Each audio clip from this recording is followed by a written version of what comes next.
Police সপ্তাহ 2026-এর উদ্বোধনী অনুষ্ঠানে প্রধানমন্ত্রী তারেক রহমান বলেছেন, ভবিষ্যতে দেশের স্বাধীনতা, গণতন্ত্র ও জনগণের স্বার্থের বিরুদ্ধে যেন কোনো ফ্যাসিবাদী বা স্বৈরাচারী শক্তি পুলিশ বাহিনীকে ব্যবহার করতে না পারে সে বিষয়ে সবাইকে সতর্ক থাকতে হবে। তিনি পুলিশ সদস্যদের জনগণের সেবক হিসেবে দায়িত্ব পালনের আহ্বান জানান এবং নতুন করে শপথ নিয়ে দেশ ও জনগণের পাশে দাঁড়ানোর প্রত্যয় ব্যক্ত করতে বলেন। রবিবার সকালে রাজধানীর রাজারবাগ পুলিশ লাইন্স মাঠে আয়োজিত পুলিশ সপ্তাহ 2026-এর উদ্বোধনী অনুষ্ঠানে প্রধান অতিথির বক্তব্যে তিনি এসব কথা বলেন।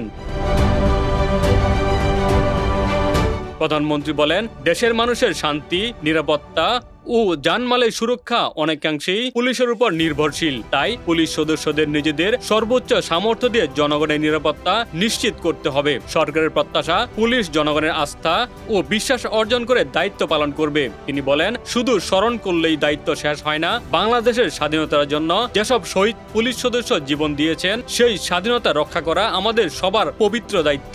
এমন বাংলাদেশ গড়ে তুলতে হবে যেখানে আর কোনো ফ্যাসিবাদী বা স্বৈরাচারী শক্তি পুলিশকে জনগণের বিরুদ্ধে ব্যবহার করতে না পারে।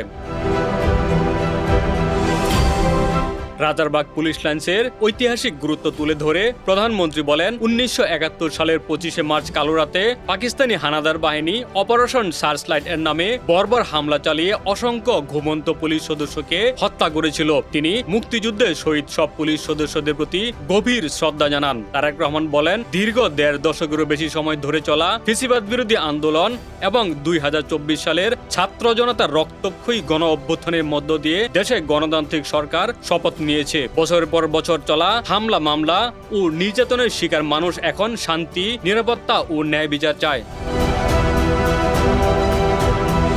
তিনি পুলিশ সদস্যদের উদ্দেশ্যে বলেন, দেশের মানুষের সঙ্গে মানবিক আচরণ করতে হবে। শুধু দেশে নয়, আন্তর্জাতিক পরিসরেও বাংলাদেশ পুলিশ দক্ষতা ও পেশাদারিত্বের পরিচয় দিয়েছে। জাতিসংঘ শান্তিরক্ষা মিশনে বাংলাদেশ পুলিশের অবদান এবং নারী পুলিশ সদস্যদের ভূমিকা আন্তর্জাতিকভাবে প্রশংসিত হয়েছে বলেও উল্লেখ করেন তিনি। ত্রয়োদশ জাতীয় সংসদ নির্বাচনে দায়িত্ব পালনের জন্য পুলিশ সদস্যদের প্রশংসা করে প্রধানমন্ত্রী বলেন, এই নির্বাচন প্রমাণ করেছে যে বাংলাদেশ পুলিশের দক্ষতা, নিরপেক্ষতা ও পেশাদারিত্বের সঙ্গে দায়িত্ব পালন করতে সক্ষম।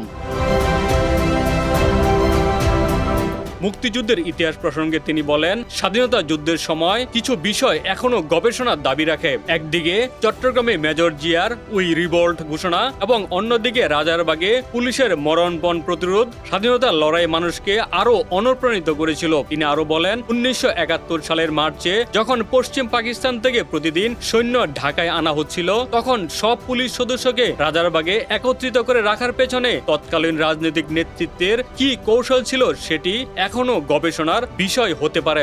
অনুষ্ঠানের শেষের দিকে প্রধানমন্ত্রী প্যারেডে অংশ নেওয়া পুলিশ ও র্যাব সদস্যদের অভিনন্দন জানান এবং পুলিশ সপ্তাহ 2026-এর সার্বিক সফলতা কামনা করেন। ডেস্ক রিপোর্ট, বাংলা বাজার পত্রিকা।